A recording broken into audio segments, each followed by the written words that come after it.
Contos e poemas para crianças extremamente inteligentes de todas as idades. Selecionados por Harold Bloom. Volume 2º, Verão. Tradução de José Antônio Arantes, editora objetiva, canal Le Conde.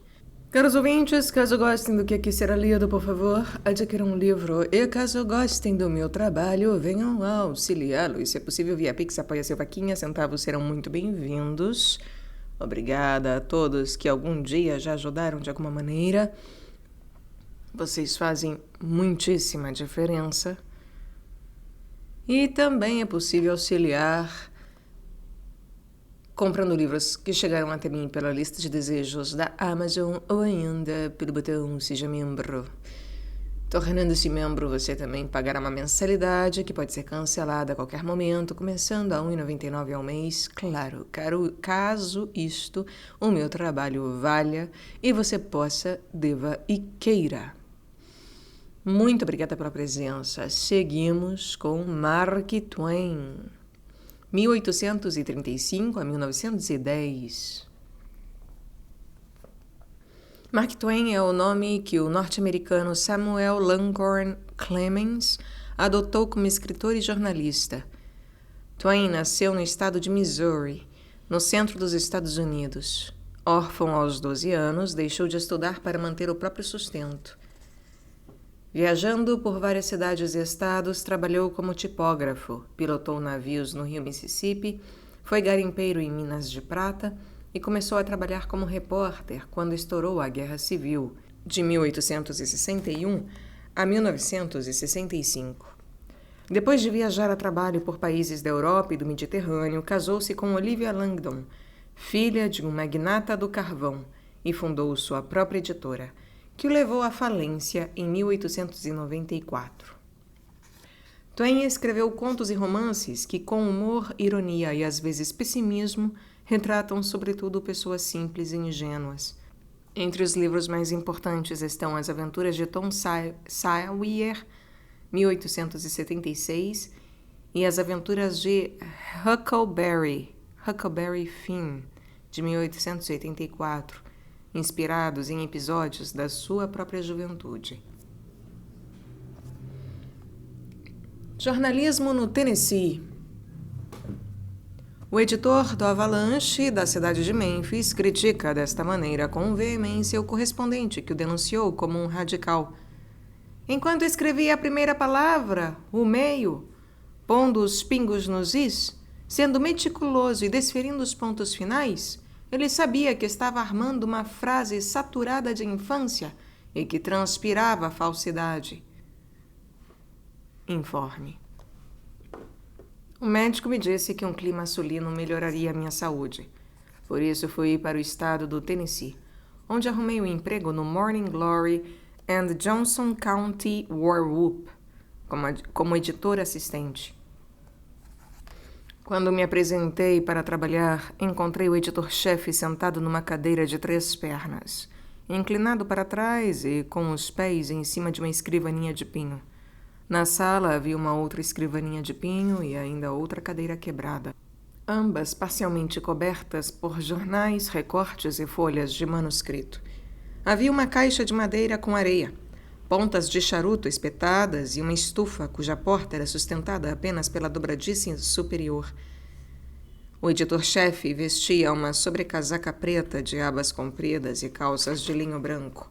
As botas eram pequenas, caprichosamente engraxadas de preto. Ele usava uma camisa enfeitada com folhos, um enorme anel de sinete, uma gola alta de feitio antiquado e um lenço de pescoço com as pontas pendentes. O traje datava de cerca de 1848.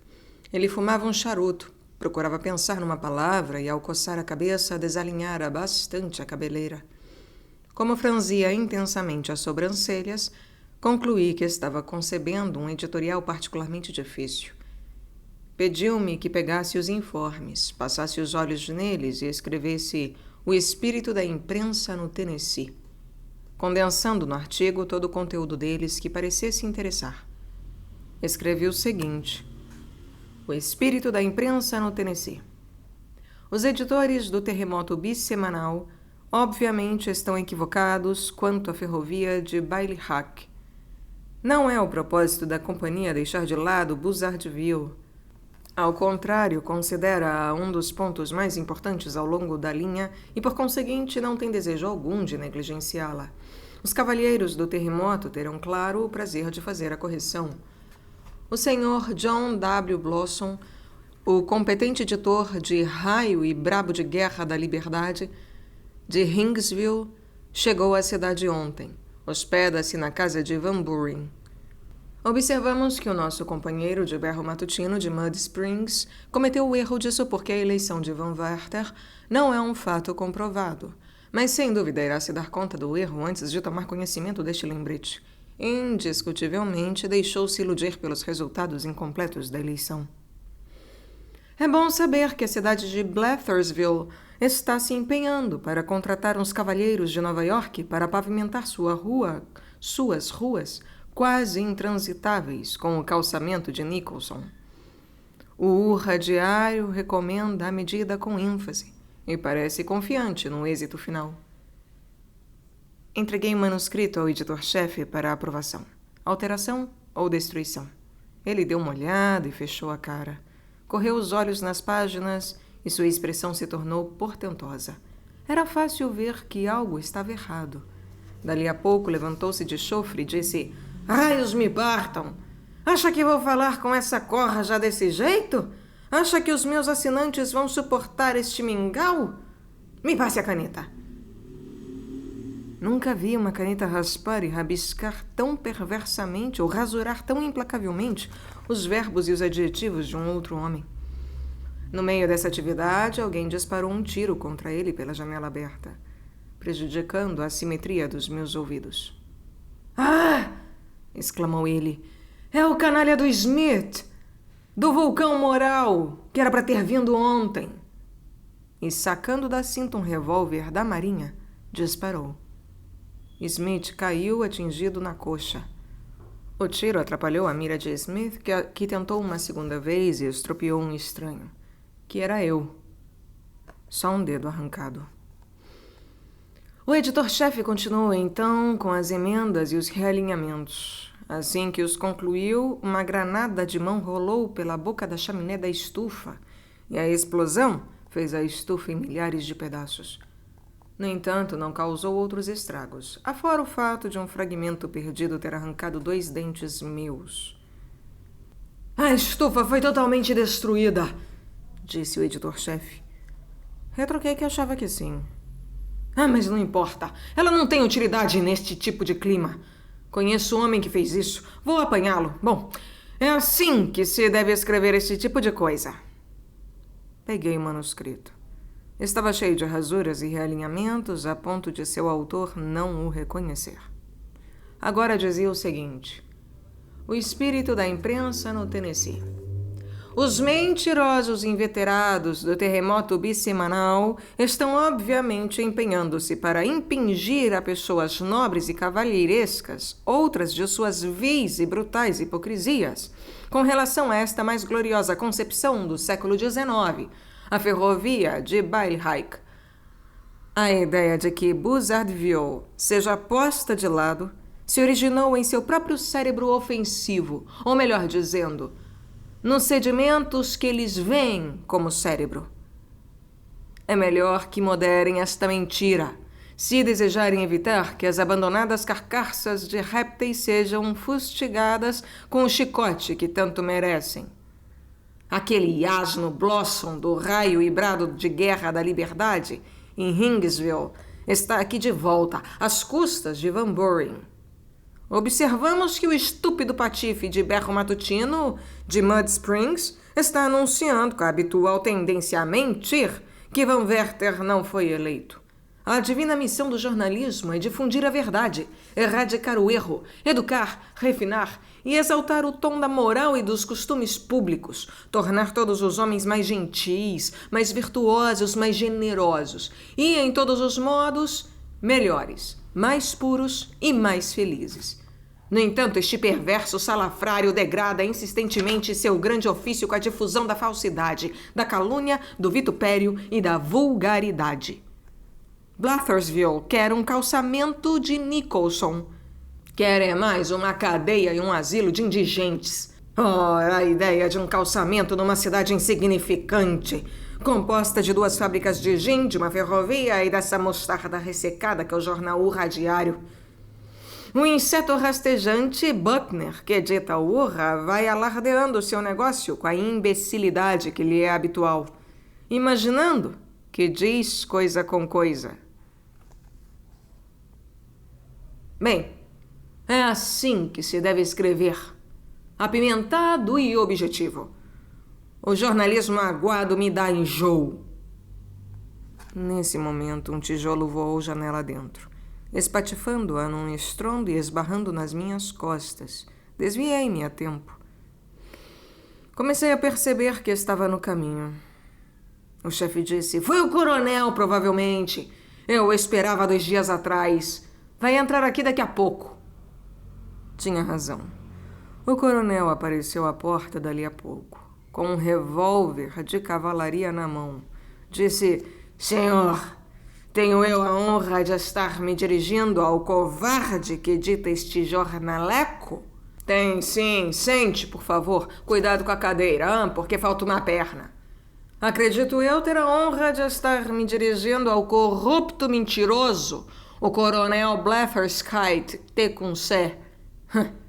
"Sim, eu mesmo. Tenho uma pequena conta a acertar com o senhor. Se tiver tempo, começaremos."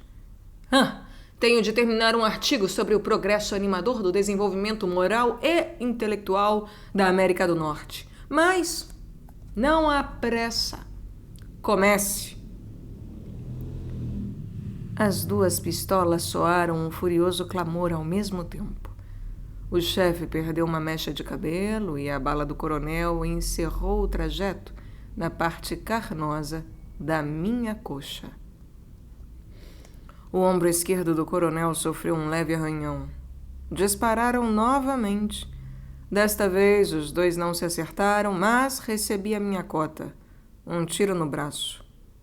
No terceiro disparo, os 2 cavalheiros ficaram ligeiramente feridos, e uma junta dos meus dedos foi arranhada.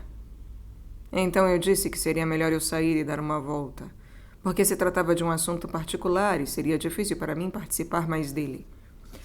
Mas os 2 cavalheiros me pediram que continuasse sentado, garantindo-me que eu não estava atrapalhando.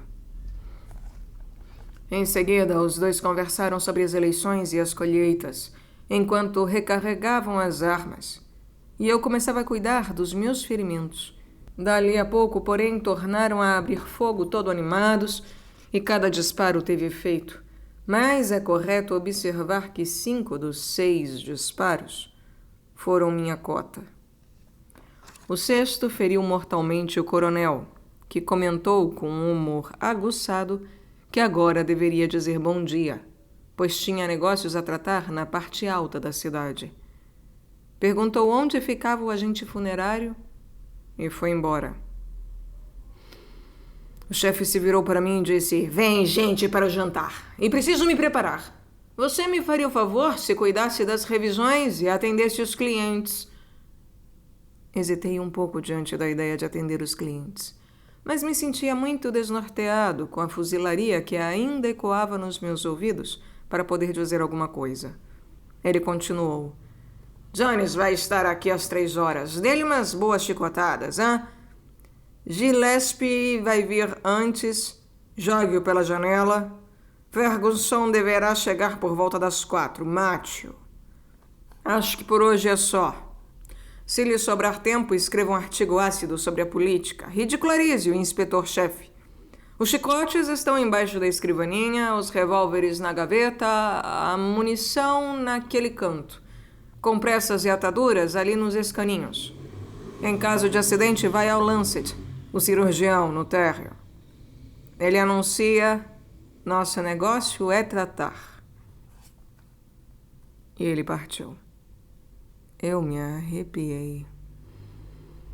Ao final das 3 horas seguintes, enfrentei perigos tão medonhos que sumiram de mim toda a paz de espírito e toda a alegria. Gillespie viera e me jogara pela janela. Jones chegara prontamente, e quando eu estava preparado para chicoteá-lo, ele tomou o chicote da minha mão. Num encontro com um estranho que não estava no programa, perdi o meu couro cabeludo. Outro estranho, chamado Thompson, deixou-me um caco. E, por fim, acuado num canto, assediado por uma multidão de editores, trapaceiros, políticos e facínoras, todos furiosos, vociferando, xingando e brandindo armas à volta da minha cabeça até o ar estremecer com clarões de aço, eu estava a ponto de renunciar ao meu cargo no jornal quando o chefe chegou, e com ele uma multidão de amigos fascinados e entusiasmados.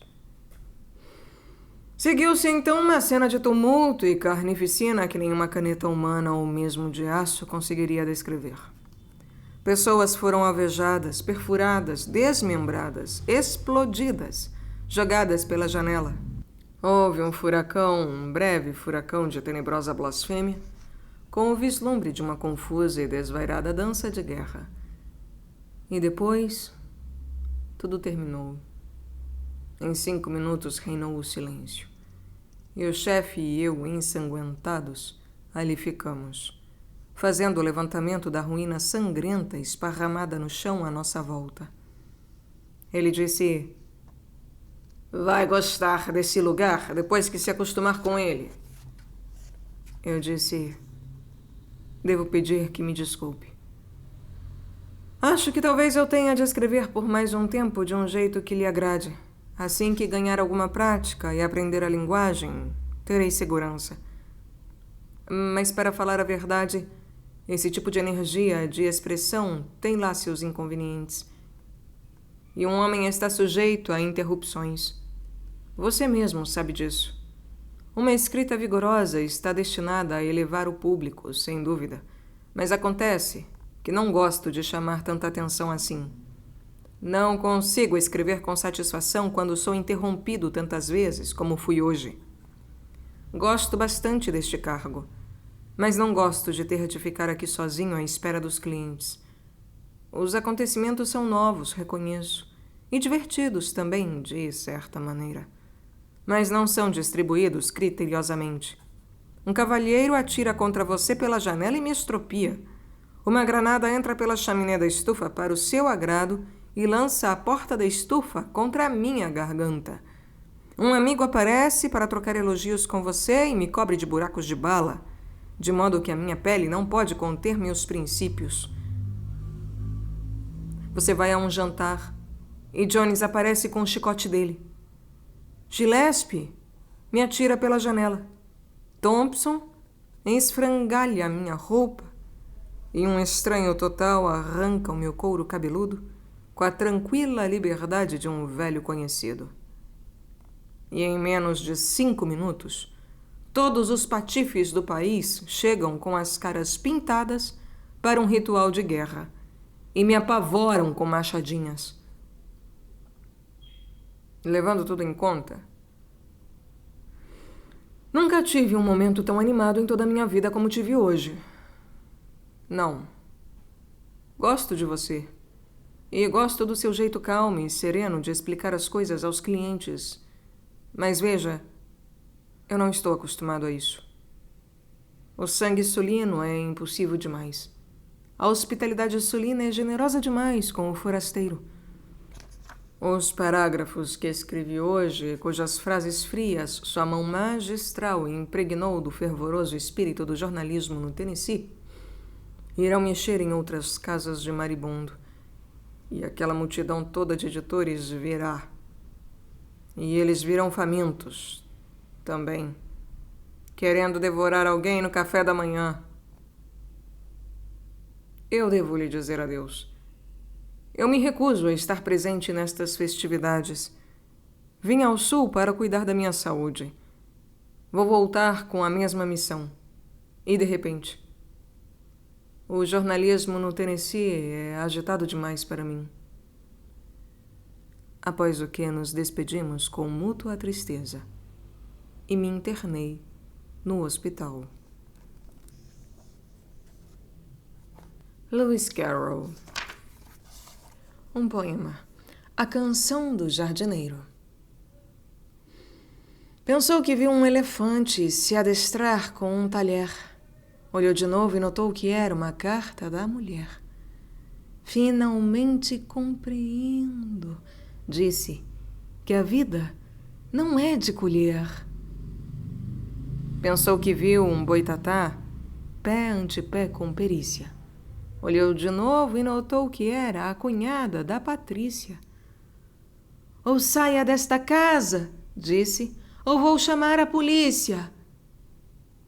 Pensou que viu uma cascavel que falou com ele em grego. Olhou de novo e notou que era o irmão do limão galego. Se lamento uma coisa, disse, é não ter nenhum sossego. Pensou que viu um escriturário descendente dos avós. Olhou de novo e notou que era um gigantesco albatroz. Se ficar para a janta, disse, nada sobra para nós. Pensou que viu um canguru que moía um cafezal. Olhou de novo e notou que era comprido vegetal. Se tiver que o engolir, disse, vou me sentir muito mal. Pensou que viu uma charrete disfarçada de condessa. Olhou de novo e notou que era uma mula sem cabeça. Pena, disse, me dá pena. Ela espera que a abasteça. Pensou que viu um hipopótamo voando em volta da vela. Olhou de novo e notou que era apenas uma tigela. Está fazendo frio, disse. Melhor fechar a janela. Pensou que viu uma portinhola que se abria com um xadrez. Olhou de novo e notou que era dúplice regra de 3. E todo o seu mistério, disse, de tão claro se desfez. Pensou que viu um argumento que lhe provava ser papa. Olhou de novo e notou que era só o pedaço de uma capa. Ante um fato terrível, disse, do destino não se escapa. A Canção do Jardineiro. Pensou que viu um elefante se adestrar com um talher. Olhou de novo e notou que era uma carta da mulher. Finalmente compreendo, disse, que a vida não é de colher.